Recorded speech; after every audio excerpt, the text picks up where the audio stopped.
Buen día, Iglesia. Es un placer volver a poder compartir el devocional del día lunes, 12 de agosto, con todos ustedes. El pasaje que hoy tenemos para meditar es el de Segunda Reyes, capítulo 22, versículo 12 al 20. El título que le puse a esta meditación es Esperando al Rey Salvador. Acá vemos a Josías, un rey que siguió el ejemplo de su padre David, haciendo lo que agradaba al Señor. Solo Josías y su tatarabuelo Ezequías son descritos de esta manera. O sea, podemos decir que Josías era un hombre devoto a Dios y que buscaba honrarlo. Y esto en su devoción por el Señor encuentra por una causalidad, no una casualidad, una causalidad divina el libro de la ley en el templo.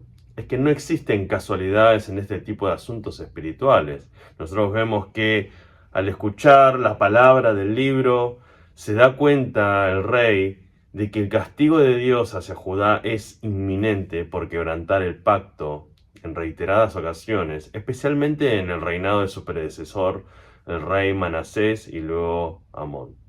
Claro, Josías como rey de Judá fue instruido en la historia de su pueblo y los gobernantes, y si ve un patrón común en toda esta historia, es que poco se honró la palabra del pacto. Por lo tanto, si Dios es un Dios que cumple con su palabra, entonces el castigo por romper el pacto es inminente.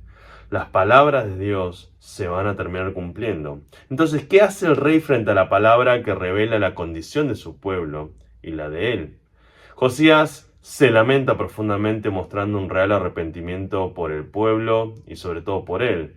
Josías, al ver estas palabras, tiene una reacción que toda persona llena del Espíritu Santo tiene, que es arrepentimiento y búsqueda de la guía de Dios. Josías manda a sus ministros más importantes a consultar a la profetisa Hulda. ¿Y por qué consulta al rey? ¿Qué es lo que quiere saber? Seguramente el rey sabe que lo que dice la palabra de Dios es un castigo que va a venir, sí o sí, porque la palabra de Dios se cumple. El tema es si hay algún indicio de cuándo esto va a suceder. Es que Josías teme, de alguna manera, que ese tiempo sea en el momento en que él esté vivo. Sin embargo, la profetisa Hulda le da un buen mensaje a Josías. Primero le dice a Josías lo que ella sabe, que Dios va a castigar inminentemente a Judá. La justicia de Dios no se negocia. Él es justo y va a justiciar a aquellos que quebrantaron el pacto y practicaron la maldad. Pero en segundo lugar, la profetisa dice que Dios vio cómo Josías escuchó y se arrepintió humillándose frente al Señor. En resumen, básicamente la profetisa le dice que como Josías escuchó la palabra de Dios, Dios también lo escuchó a él. Y el castigo que merece Judá va a venir, pero va a venir luego de que el rey Josías se ha reunido en paz con sus antepasados. Básicamente Dios vio la fe de Josías en la palabra de él, ya que creyó palabra por palabra en las escrituras y por ende se entregó arrepentido y buscando la misericordia de Dios. ¿Qué nos dice esto? En primer lugar, lo que vemos es que Dios es justo y su castigo sobre el pecado es inminente. La justicia de Dios es imparcial y siempre se ejecuta. Nunca Dios va a dejar su justicia de lado. A lo sumo puede postergar el castigo por misericordia, pero jamás dejará que la maldad prevalezca. El reinado de Josías buscó en todo agradar a Dios, pero un criminal, a pesar de portarse bien después de cometer un asesinato, un robo o una violación, tiene que pagar por su crimen. Así sucede con la justicia de Dios. Y todos nosotros entramos en la condenación por nuestros pecados. Por lo tanto, así como Hulda, la profetisa, se encarga de darle este mensaje de juicio a Josías, nosotros también recibimos de la palabra el mismo mensaje de juicio. Que Dios es justo y su castigo sobre el pecado es inminente. Pero ¿vamos a recibir el castigo? Esa es la pregunta.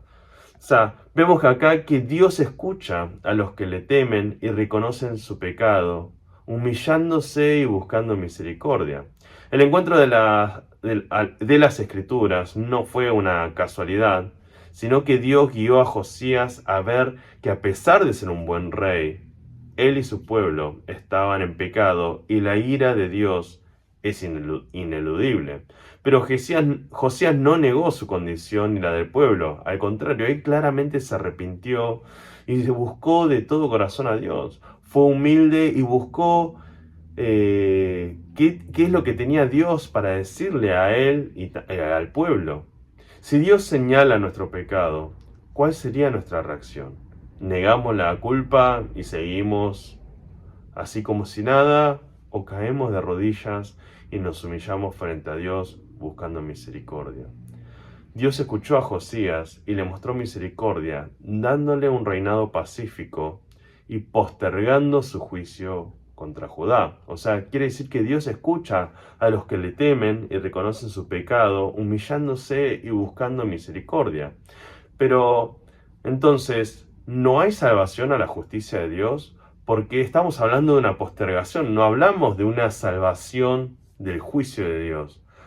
Lo que vemos es que el rey Josías nos mostró el camino a humillarnos y buscar la misericordia de Dios. Sin embargo, esto no puede remediar nuestro pecado. Este rey no es el Mesías que sí traería salvación a los pecadores. Decir que seguir el camino de Josías nos llevará a la salvación sería una verdad incompleta. El rey por venir, el Mesías prometido, Jesucristo, es el Rey perfecto, el que no solo intercede por su pueblo, sino que carga con el castigo y el pecado del mismo para que su pueblo ya no reciba una postergación del juicio, sino un perdón completo por toda su maldad. Por lo tanto, es Jesucristo quien nos salva. Él es nuestra única esperanza. Si bien Dios espera que nosotros caigamos en arrepentimiento, nos humillemos frente a Él, Jesucristo es en quien tenemos que poner toda nuestra esperanza. Solo podemos ser salvos del juicio de Dios por la obra de redención de Jesucristo. Si hoy tenemos que orar, tenemos que buscar a Dios con todo nuestro corazón, humildes y arrepentidos de nuestros pecados, tenemos que recordar que siempre también tenemos que poner nuestra esperanza y fe en el que pagó por todo ese pecado en la cruz, en Jesucristo. Nuestra esperanza está en Jesucristo, en su obra, en Él. Solo podemos esperar al fin ser salvos del juicio de Dios por la obra de redención de Jesucristo. Espero que este mensaje los ayude a todos ustedes, a todos nosotros, a empezar una semana buscando a Jesucristo realmente en nuestros corazones, buscando esperar solamente en Él, entregarnos toda nuestra maldad, todos nuestros pecados a la cruz de Jesús, para que Él sea, al fin y al cabo, quien nos redima y nos limpie con pureza para poder disfrutar de la salvación. Que Dios le bendiga grandemente.